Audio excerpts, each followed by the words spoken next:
5 वर्ष पूर्व नूरी की आयु सोनू की आयु की 3 गुनी थी।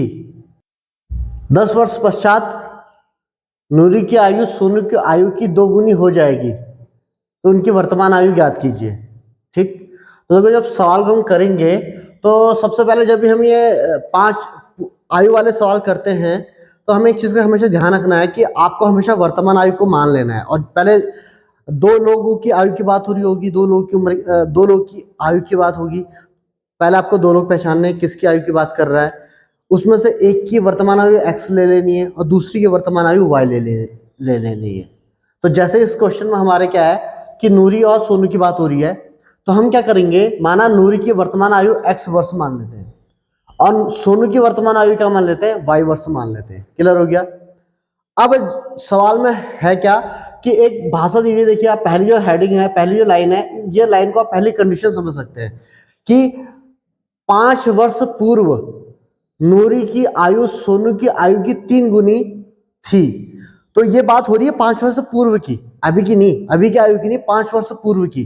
तो हमें क्या करना पड़ेगा, पहले 5 वर्ष पूर्व नूरी की और सोनू की आयु निकाल के रखनी पड़ेगी।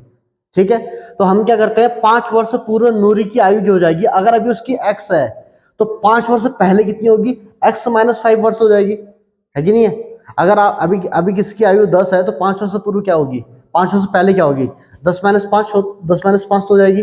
ठीक है, और 5 वर्ष पूर्व सोनू की आयु कितनी है, अभी उसकी y है, तो 5 वर्ष पूर्व कितनी होगी उसकी, y - 5 वर्ष रही होगी। ठीक है, इतना करने के बाद अब हम जाएंगे इन कंडीशन में, तो हम कहेंगे प्रश्नानुसार। प्रश्न के अनुसार हमसे क्या कह रहा है, प्रश्न के अनुसार हमसे कह रहा है कि 5 वर्ष पूर्व नूरी की आयु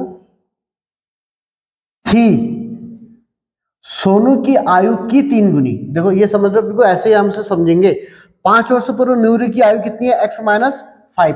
जो x - 5 है, 5 वर्ष पूर्व नूरी की आयु वो थी, क्या थी, सोनू की आयु की, यानी कि y - 5 जो सोनू की आयु है उसकी 3 गुनी थी। तो बिल्कुल वैसी भाषा हमने पढ़ी है, उसको हमने यहाँ लिख दिया। इसको हम सॉल्व करेंगे, x - 5 = 3, इसकी मल्टीप्लाई y से होगी, उसकी मल्टीप्लाई 5 से होगी।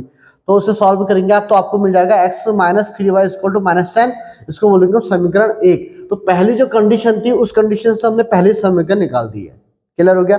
अब हम जाएंगे दूसरी कंडीशन की तरफ। तो दूसरी कंडीशन क्या होगी, तो उसके लिए देखो हमने क्या करना है, क्या लिखा हुआ है, सवाल में लिखा हुआ था कि 10 वर्ष पश्चात जो नूरी की आयु है वो सोनू की आयु की 2 गुनी हो जाएगी। तो हम क्या कहते हैं, पहले 10 वर्ष पश्चात इनकी आयु निकालेंगे, क्योंकि वर्तमान आयु की बात नहीं कर रहा है। जो कंडीशन में हमको आयु लेनी है वो 10 वर्ष पश्चात की लेनी है। तो हम क्या करेंगे, 10 वर्ष पश्चात नूरी की आयु कितनी होगी, अभी उसकी वर्तमान उसकी x थी, तो 10 वर्ष पश्चात कितनी होगी, x + 10। क्लियर हो गया। अच्छा, और सोनू की आयु अभी कितनी है, वर्तमान y है, तो 10 वर्ष पश्चात कितनी होगी, y + 10 वर्ष, है कि नहीं, उसमें 10 ऐड हो जाएगा ना पश्चात।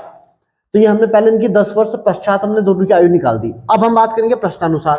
प्रश्न के अनुसार हमसे क्या कह रहा है, कंडीशन क्या कह रही थी, कंडीशन कह रही है कि 10 वर्ष पश्चात जो नूरी की आयु यानी कि x + 10 है ये हो जाएगी। तो हो जाएगी मतलब बराबर हो जाएगी सोनू की आयु का 2 गुना। तो सोनू की आयु कितनी है, y + 10 है, तो इसका 2 गुना हो जाएगी। ऐसे तो कह रहा है 10 वर्ष पश्चात जो नूरी की आयु है वो हो जाएगी, मतलब बराबर क्या हो जाएगी, सोनू की आयु का 2 गुना। तो सोनू की आयु का 2 गुना, बिल्कुल जैसे हमने भाषा लिखा हुआ है वैसे हम इसकी कंडीशन को हमने समीकरण में बदल दिया।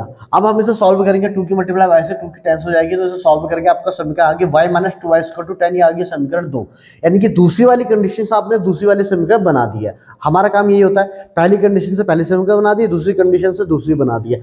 अब इन दोनों को हम क्या करेंगे, सॉल्व करेंगे और x y निकाल देंगे। ठीक है, तो देखो दोनों को क्या करेंगे, समीकरण 1 और समीकरण 2 को घटाने पर, क्योंकि मैं यहाँ पर समीकरण 1 लिखी x - 3y = -10 और समीकरण 2 लिखी है x - 2y = 10। ठीक है, तो जब हम घटाएंगे तो क्योंकि इसमें समान पद कौन है, देखो x वाला समान है ना, तो उसको हटाने के लिए उसको विलोपित करने के लिए आपको उसके चिन्ह बदलने पड़ेंगे, क्योंकि ये प्लस में है। तो हमने इस प्लस का क्या हो गया माइनस, इस माइनस का क्या कर दिया प्लस, और इस प्लस का क्या कर दिया माइनस। क्लियर हो गया, चिन्ह चेंज कर दिया हमने। उसके बाद ये पूरा कैंसिल आउट हो जाएगा, -3y और +2y, तो -3 और +2 हो गया -1, तो 1 को लिखते नहीं है, माइनस वाई हो गया इज इक्वल टू, ये हो गया -10 और -10, तो -10 और -10 -20 हो गया, तो माइनस से माइनस कैंसिल आउट हो गया, वाई की वैल्यू कितनी आ गई आपकी 20 आ गई है। तो यानी कि जो सोनू है उसकी वर्तमान आयु निकल गई है, वर्तमान आयु उसकी 20 वर्ष हो गई है। ठीक है, फिर ऐसे हम क्या करेंगे, y का मान समीकरण 1 में रखते हैं, तो जो y है y का मान समीकरण 1 में रखेंगे तो x निकल जाएगा, तो y का मान समीकरण 1 क्या लिखे हमने, x minus 3y equal to -10, ये आपकी समीकरण 1 हो गई है।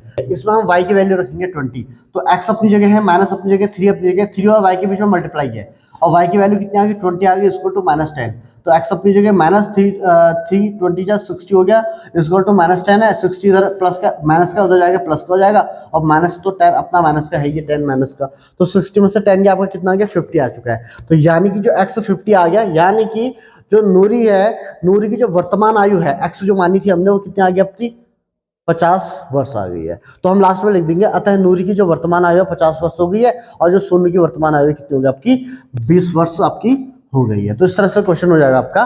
तो जब भी आयु वाला क्वेश्चन आता है उसमें आपको वर्तमान आयु माननी है, और फिर जो कंडीशन में जितने जितने वर्ष पूर्व जितने वर्ष पश्चात कर रहा है उस पर आप उनकी पहले एज निकाल के रख दें, उसके बाद उसमें आप कंडीशन लगाएं, उसके बाद सॉल्व करें उसको।